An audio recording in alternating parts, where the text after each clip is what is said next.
Hola queridos profesores, empresarios, amigos en general. Les estamos presentando un nuevo tema que no es tanto directamente mi tema oficialmente. Yo trabajo siempre en el ámbito de motivación, pero sí tiene mucha relación. Se trata de iglesia. Iglesia no es una cuestión religiosa en el enfoque que le vamos a dar hoy, sino más bien hablamos de una estrategia propuesta por Dios que fue prostituida en la historia de una manera muy fuerte. Cuando yo digo prostituido, se refiere a que se le usó con fines no indicados, es decir, se abusó del concepto, pero está. Entonces, en contextos religiosos, el mundo en el cual yo me estoy moviendo es interesante. Muchísimos evangélicos consideran que los católicos no son cristianos, y el católico dice que el evangélico es un fanático, y se da una puja y que ya lleva 500 años. Entonces, de ese desarrollo, desde donde surgió el concepto de iglesia, con la presencia de Jesús en este mundo, y después la primera iglesia, el surgimiento, hasta hoy. Esto es nuestro enfoque de la próxima serie de videos que vamos a estar lanzando al YouTube. Y entonces, igual invito que se inscriban y que pongan un like a estos YouTubes para que podamos ir publicándolo más allá de nuestras fronteras. Hoy estoy con David, un amigo, David Honrado. Desde el colegio estamos juntos y la vida nos ha unido, y los dos somos peritos en el tema que nos toca hoy hablar. Entonces, muy bienvenido, David, me es un placer. Un gusto de poder continuar con el diálogo que en aquel entonces empezamos, y se agregan algunos conceptos, pero en la base coincidimos siempre. Entonces, el primer tema que vamos a desarrollar es el surgimiento de la iglesia. Ponerle no solo el surgimiento, los primeros 3 siglos, que va ciertamente hasta 313, ponerle casi 400 después de Jesús, hasta que se comienza a institucionalizar la iglesia. Y eso va a ser nuestro enfoque de la primera ponencia que estamos comenzando ahora. Y bien, David, entonces comencemos en esa dirección. ¿Dónde surge la iglesia? Por un lado es fácil decirlo. Ajá. Pero cuando se trata de concretizar, de ver el punto histórico, siempre varían los puntos, ¿verdad? Pero podríamos decir que con Jesucristo y lo que Él hizo en el año 0, según la historia, entonces a partir de ahí se habla de iglesia. Entonces, los primeros años, o los primeros cientos de años, los siglos, no tenemos referencias que dan base total a ciertas preguntas que nosotros tenemos, pero sí en uno coincidimos de que en Cristo estamos unidos. Y el origen fue, ¿verdad?, la religión o la fe judía. Sí, justo yo quería hacer ese puente también. Si vemos la historia de salvación que Dios propone, hay que entender que muchos de los que me ven no creen en la Biblia, y eso yo respeto 100%. Yo creo que todos nos jugamos nuestra existencia creyendo en lo que más nos parezca.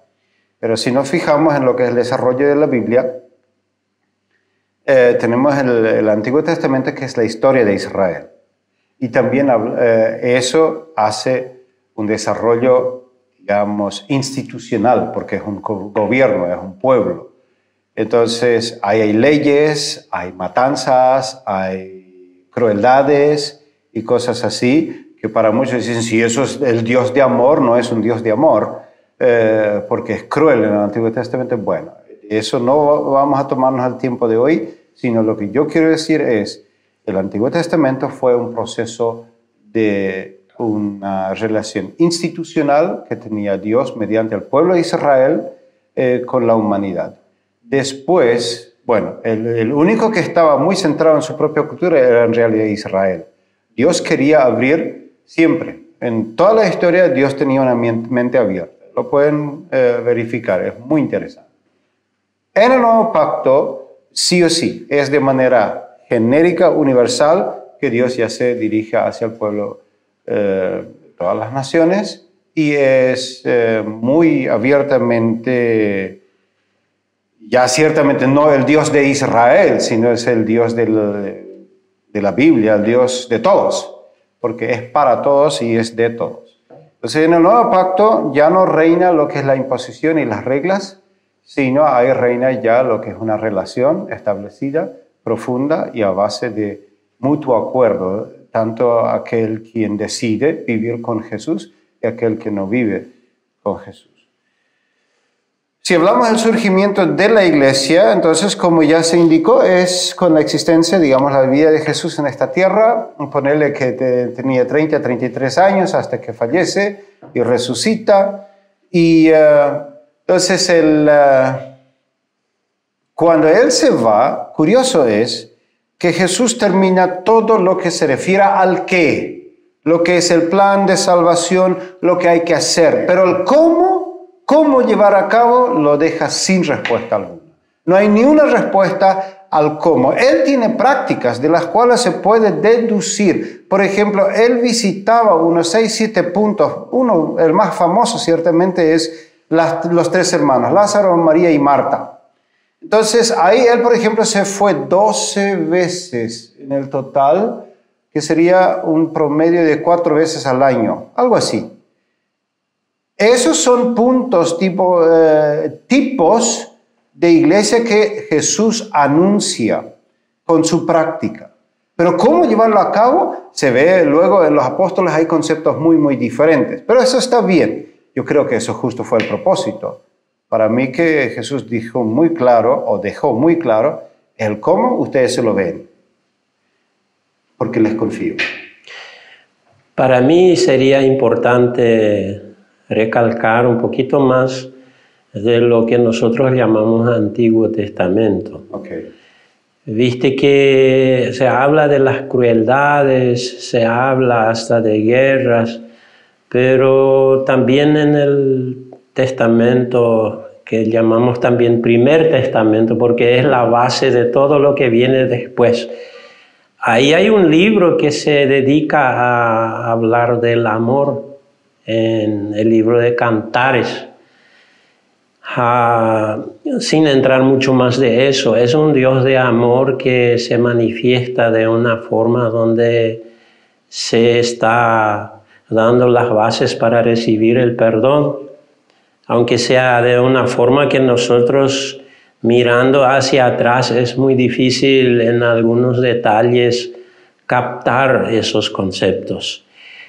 Además, es un Dios del Shalom, es un Dios que a través de ceremonias, a través de procesos en la relación uno con el otro, se reconcilian, se están consiguiendo una relación quizás más fuerte y más amplia de lo que tenían antes de tener el problema. Entonces, esta parte en la iglesia se está ampliando, se está renovando. Realmente es un pacto nuevo. Se habla con estos términos, ¿verdad? Sí. Y eso son bases y son estructuras, si queremos decir así, de lo que significa realmente la iglesia, donde nosotros muchas veces vemos y terminamos de ver iglesia cuando vemos edificios y cuando vemos estructuras que no son tan fácil de trepar por una persona que no nació en eso, ¿verdad? Sí, vemos estructuras grandes con una cruz arriba y hablamos de iglesia y es una confusión absoluta de lo que se habla. Sí, sí. Quiero confirmar, es decir, otra vez volviendo un poco al Antiguo Testamento, desde un comienzo cuando Abraham sale de Ur, y ya Dios se manifiesta como el Dios que está cuando una mujer está dando a luz. y el bebé transversal, es decir, es una muerte casi 100% segura. Ahí está Dios. Y es abiertamente dicho ya en esas citas que Dios no es el Dios del estante. Eso. No está ahí para que alguien adorne su casa, cosas así, no. Es el Dios de la campaña, el Dios de la trinchera, el Dios donde está el dolor. Ahí Él está presente. Y eso hay que entender muy claro. Bien. Saltemos entonces a la iglesia. Jesús hace la base, viene el día de Pentecostés, donde los discípulos de los apóstoles están reunidos, que se marca siempre como el inicio de la fecha, digamos, una fecha exacta del inicio de la iglesia. Está bueno. Y de ahí en adelante, interesante, Santiago es asesinado. La palabra asesinado siempre indica que es fuera de la ley. ¿Por qué? Se le mata con la espada. Y espada en la ley romana nunca fue el instrumento de ejecución por ley. Siempre fue ilegal. Entonces a Santiago se le mata de manera ilegal, aunque Herodes lo mande a hacer, pero es de manera ilegal. Y mira, es uno de los 3 discípulos más cercanos de Jesús, es uno de los mejores preparados y que es liquidado ya en primera instancia. Creo que hablamos de unos días posterior nomás de que esto pase, digamos que Jesús se vaya. Y después interesante todo el desarrollo de Pedro y eso que es sacado de la cárcel. Eso es la persecución en Israel, dentro del pueblo de Israel. Pero hay 10 fuertes, muchas menores en todos los primeros 300 años. Hay 10 persecuciones muy, muy llamativas. La mayoría viene del Imperio Romano. Y como estamos en pandemia, yo quiero mencionar algo que a mí me llama mucho la atención. Había 2 que recalcan más en los primeros siglos, pandemias en el Imperio Romano. ¿Y qué pasaba con eso? Los médicos que atendían a los césares y sus funcionarios de alto rango fueron enviados a islas bien aisladas para que ahí atiendan, digamos, no se contagien y sobrevivan para que puedan seguir atendiendo a los césares cuando vuelvan. ¿Y qué pasaba? Entonces, las personas no profesionales, cristianos, se iban a atender a las personas enfermas, sabiendo que mañana van a estar ellos en esa situación por el contagio. Y eso fue tan llamativo que las personas que estaban mirando, ¿y por qué que no sabe va a ir a atender a esa persona? Y porque es cristiana, le dijeron. Solo por eso. Y eso tuvo un efecto multiplicador, apelando ponerle a la buena parte humana, que tuvo un impacto tan multiplicador que siempre hubo quien cuide de los enfermos, pero no fueron los profesionales. Los profesionales se habían retirado a las islas para sobrevivir la peste y los cristianos atendían, fallecían, atendían, fallecían, atendían, fallecían y nunca se acababan. Fue un factor reproductor muy, muy grande de la fe cristiana como tal en los primeros siglos. Muy, muy llamativo, hablando de lo que es nuestra COVID-19, ¿no?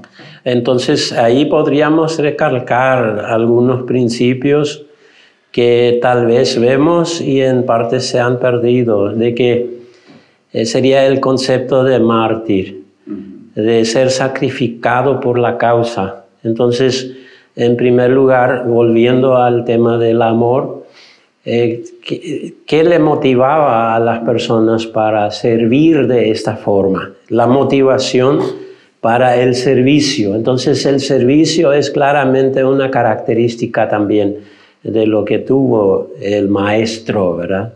Cuando dijo que vino para servir y no para ser servido. Entonces, sabiendo que esto me va a costar la vida, se ofrecían. No se le tenía que obligar para rendir este servicio. Y es más, David, viste que hoy día mucha gente se hace cristiana por la conveniencia, es decir, presión social, especialmente aquí en el Chaco Central, donde la fuerza económica es evangélica, muchísimos se convierten a la fe evangélica por conveniencias económicas. Y eso no hubo en absoluto, cuando eso era una pelada, como decimos en Paraguay, una vergüenza ser cristiano, porque era perseguido cruelmente, ¿sí? Y entonces la presión social iba totalmente en otra dirección. Entonces la motivación que fue, ¿por qué se fueron a sacrificar ahí si nadie quiere morir así nomás y sabiendo que probablemente mañana yo estaré ahí también? Pero eso es el impacto muy, muy fuerte que es que justo es el tema que hablamos, la estrategia que Jesús propone, que Él llama iglesia, conduce a lo que el concepto es inventado por Él. Él lo llama el reino de Dios. El reino de Dios, ¿qué cosa es para Jesús? Es establecer una relación significativa. Déjenme ponerme un ejemplo. David y yo tenemos un reino de Dios entre nosotros. No me entiendan que estemos rezando todo el tiempo juntos o que tenemos ciertos símbolos. No, en absoluto no. ¿Qué es lo que tenemos? Una relación genuina. No necesitamos mentirnos nada. Podemos decirnos la verdad y nos apreciamos mutuamente. Eso Jesús llama reino de Dios. Entonces, Él habla todo el tiempo, tal cosa no entra al reino de Dios, tal cosa no entra al reino de Dios. Y Él establece esas relaciones y es luego todo lo que nosotros vemos y nos sana por adentro. Y esas personas, interesante, como yo dije, en un día, es muy poco tiempo para entender tantas cosas, para sacrificar tu vida, ¿no? Sería interesante hablar de esto, de las relaciones, que mucho tiene que ver con la confianza que desarrollamos en el uno, en el otro, hablando de los conceptos que forman nuestra vida. Porque lo que yo veo, y me perdonen el concepto de la palabra, que hay mucha superstición realmente en medio de lo que debería tener base sólida teológica, pero superstición muchas veces, para no volver a la palabra que mencionaste, fanatismo. Sí. Entonces, mirando bien, Jesús también volvía a decir que, por ejemplo, en Mateo capítulo 19 está mencionando por el tema del matrimonio y Él dijo, pero en el origen no fue así. Entonces nosotros estamos volviendo al origen de la iglesia, de lo que es la iglesia, no de los templos, no de las costumbres que tenemos hoy en día. Todo eso de alguna forma surgió por un motivo. Y hay que analizar el motivo, hay que ver de dónde se origina eso y si es que los conceptos coinciden todavía. Eso es lo que quería resaltar un poquito, porque de repente la gente hoy en día sabe poco de lo que realmente la Biblia dice. Sí escuchan prédicas, sí han visto ejemplos de personas, pero lo han interpretado en una forma que vale revisar las bases originales. Sí. Se declara bueno lo que de alguna manera tiene un reconocimiento en la sociedad y cuando se dice, eso es bueno, como que ya dice, eso es bíblico. Entonces, ni una relación tiene con la Biblia, pero como es popular, la ignorancia en relación a la Biblia es casi universal. Es increíble en todo el mundo católico y la mayor parte de la iglesia evangélica la misma cosa. La gente dice y no hace. ¿Sí? No lee. Eso. Sí, no lee la Biblia y mucho menos lee la Biblia en el sentido con criterio. Es decir, si eso dice ahí hace 2000 años significó tal cosa y hoy día, ¿qué significaría eso para mí? Esa investigación casi nadie se hace. Pero ahí recién llegaría a su efecto. Ahí llegaría a que yo, Gustav, tendría que cambiar. Y yo hoy veo, yo esto no lo quiero llevar tanto al debate religioso, sino a que nosotros podamos descubrir esa estrategia que Jesús soñó y, como ya dije al comienzo, que se perdió, que se prostituyó y que queremos rescatarlo y vamos a poderlo porque Les cuento una cosa. Lo que Jesús propuso es la estrategia de sanidad interior de terapia en grupo que hoy los psicólogos más renombrados están usando. No lo llaman iglesia, tienen sus nombres como terapia en grupo y cosas así, que está bien, no está nada mal, pero estoy hablando de una estrategia y por eso hacemos ese desarrollo histórico. Me gusta eso, lo que de que se está redescubriendo, y los métodos que se podría mencionar es el cantar juntos, el de estar en diálogo. Más bien hoy se tiene debates, se tiene discusiones, se quiere ver quién está en lo justo y quién está equivocado, ¿verdad? Pero el diálogo sincero podríamos mencionar como algo básico, que es algo esencial en este sentido.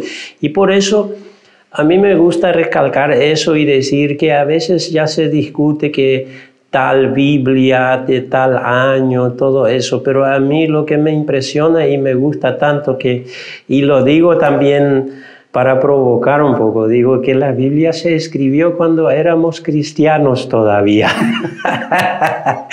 No discutíamos si es católica, si es evangélica, si es pentecostal, sino que se escribió, se vio esa necesidad, para no hablar en otros términos que se puede malinterpretar, es todo inspirado por el Espíritu Santo, pero se escribió lo que era la vivencia práctica. Eso creo que caracteriza mucho.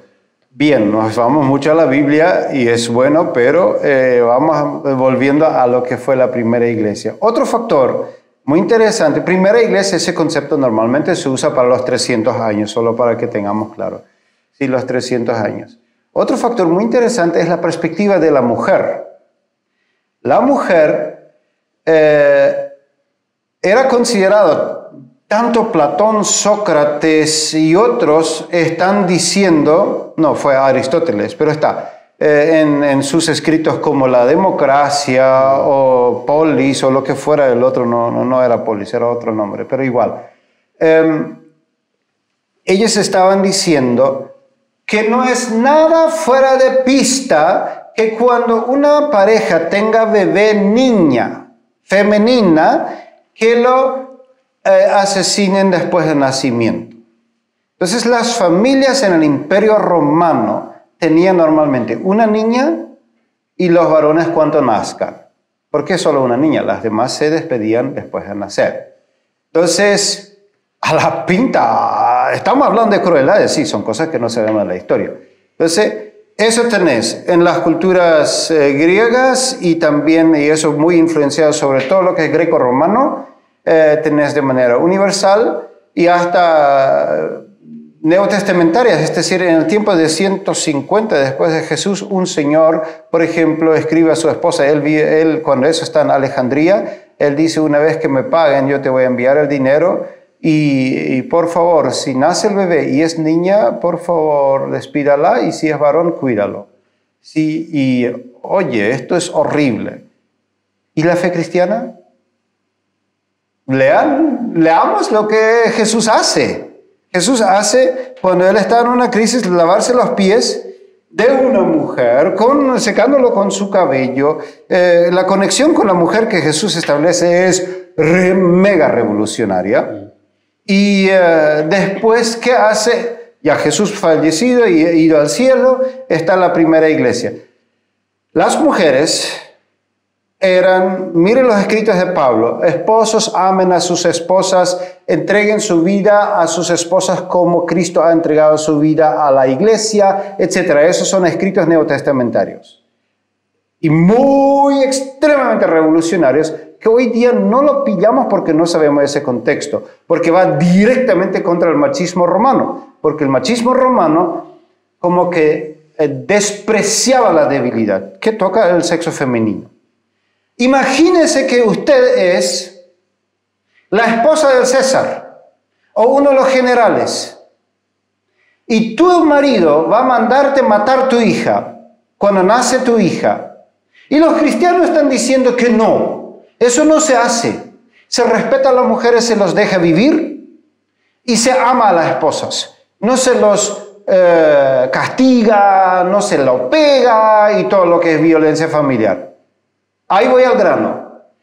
El factor mujer era uno de los factores más fuertes de reproducción de la fe cristiana en el Imperio Romano. No fue nada bajo presión, es decir, posteriormente, después de la institucionalización, la iglesia comienza a usar la fuerza, lo que no fue la idea de Jesús. Pero de que la fe cristiana llegue a ese estatus en el Imperio Romano es por amor. ¿Por qué? Estos cristianos, tanto varones como chicas, estaban diciendo no lo matamos a nuestras hijas porque son creados por Dios, y etc. Y hay que respetar, hay que amar a la esposa. Entonces, la conversión a la fe cristiana de las religiones grecorromanas que tenían de manera previa fue muy fuerte impulsada por la mujer, por la conveniencia que ellas tenían políticamente y socialmente, familiarmente viviendo. Entonces es un factor muy, muy interesante en relación a la reproducción de la iglesia. Es todo un desafío y tenemos que hacer el esfuerzo de pensar realmente en esos conceptos, de que avanzando un poco en ese pensamiento de los esclavos, sí. A veces se ha criticado eso de que no se iba directo en contra de la esclavitud, que también estaba vigente en aquel entonces. Pero mirando lo que pasó con las mujeres, que eran un área de la esclavitud. Exacto. Entonces ahí lo que se enfatiza muchísimo y verle a la mujer como a alguien que tiene el mismo valor, que tiene en la mayor parte la misma calidad, podríamos decir.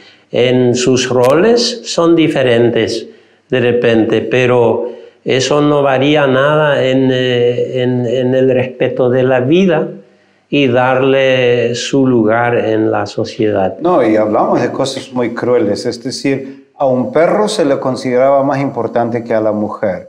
Es muy inhumano. Entonces, eso hay que saber, como que nos olvidamos de nuestra historia.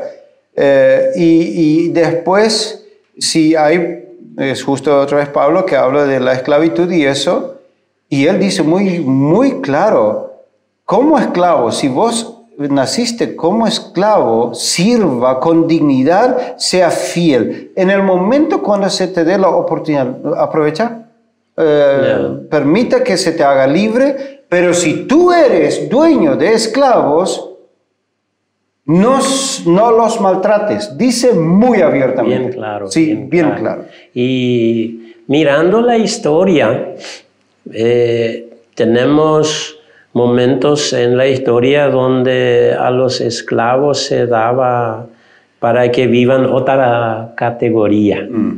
Entonces eso en cierta manera fue influencia también de la iglesia. Fueron personas que, aunque no fueron enviados de la iglesia, pero ellos mismos tuvieron esa base de pensamientos desarrollados y enfrentaban los conceptos vigentes en aquel entonces.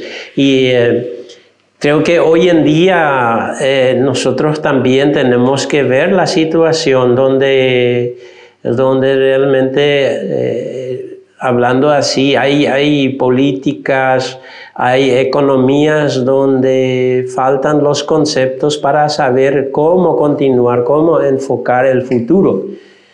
Y yo veo que la iglesia estaría en condiciones, si miran por sus bases históricas, ella estaría en condiciones de dar respuestas, porque Cristo fue quien dio respuestas a las preguntas de aquella historia, de aquel momento, de aquellas personas que estaban rodeándole.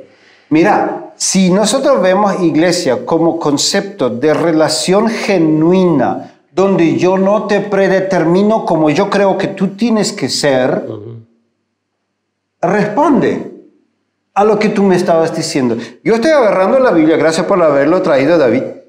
Mira, en los primeros 3 siglos no tenían la Biblia. Y no me crean que solamente esos 27, no sé cuánto en el Nuevo Testamento están, no, 27 es total, ¿no? Se trata de la palabra de Dios. Sí, no importa. Los escritores del Nuevo Testamento no fueron los únicos, sino hubo muchos escritores, a patada gente que se creían los entendidos de Dios.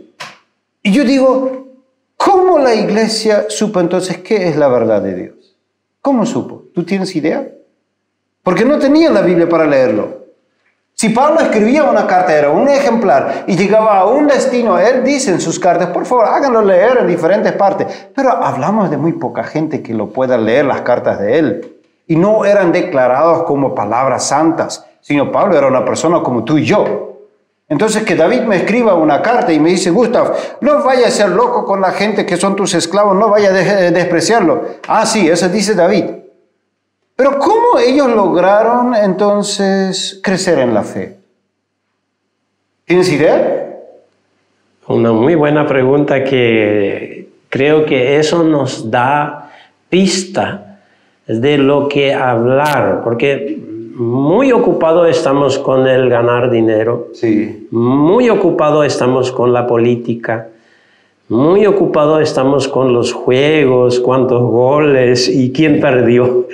Pero estas preguntas, lo que vale realmente el diálogo y la relación, sea cual fuere la persona, cuando está dispuesto a entrar en ese diálogo, yo creo que ahí lo que se forma la iglesia. Si hay algo que es duro, es hablar de mí mismo a nivel universal. Transparente. Sí. De yo decirte, David, yo no estoy de acuerdo con eso. David, eso me duele. David, me ofendiste. Pero eso fue la base del crecimiento de la fe cristiana. Sí, en los primeros siglos. Entonces, ¿cómo yo me enteraba que Dios está obrando? Tú me cuentas la experiencia que te dolió horrible. Sí, y yo... sin juzgarte, aprendo de eso. El otro me cuenta, yo cuento. Pero eso me fue muy bien. Dios puso su mano, yo veo todo así. Y yo no estoy juzgando. Dios no pone su mano, son tus decisiones. No, yo no estoy imponiendo reglas a otro. Yo le escucho, aprendo y crezco. Hablamos de iglesia. Y le cuento cuál es mi experiencia. Exacto. Entonces, de ahí puede deducir fácilmente, en tu caso funcionó así, ¿por qué no voy a hacer la prueba? Y qué tierno es no juzgar al otro. Pero él no es cristiano verdadero, él piensa así. No es de mi iglesia. No es de mi iglesia, Entonces, ahí cuando superamos esas barreras, como que, permítanme, surge iglesia en el concepto de Jesús. Cuando comenzamos a aceptarnos en nuestras diferencias, tanto sea políticas, religiosas, culturales, que tenemos tanto en Latinoamérica o en todo el mundo, pero es tan fuerte que surge otra vez esa relación que promete el equilibrio personal entre lo que es mi diario vivir. Permítame decir, si tu vida interior está sano, tu vida económica, tu vida familiar, tu vida educativa, todo lo que fue, lo exterior, va a nivelarse, va a equilibrarse. Pero hay una cosa, tu vida interior no se ordena, no se equilibra solo. Necesitas otros. Todos necesitamos a otras personas. Por eso la psicología acude a terapias. Y eso Jesús llamó iglesia. No habló de una institución. No habló de imponerle nada al otro. Cuando Jesús muere en la cruz y dice consumado es, ¿qué cosa fue terminado, acabado? El hecho de que otro le diga cómo ser cristiano. Y ahora, la conexión entre Dios y el humano va a ser la fuerza motriz, la motivación, como David mencionaste, para el diario vivir. Esa conexión con Jesús es vida y muerte en lo que es. Cuando Jesús dice consumado es que terminó el tema de vivir por leyes y comenzó la vida de vivir a base de relaciones.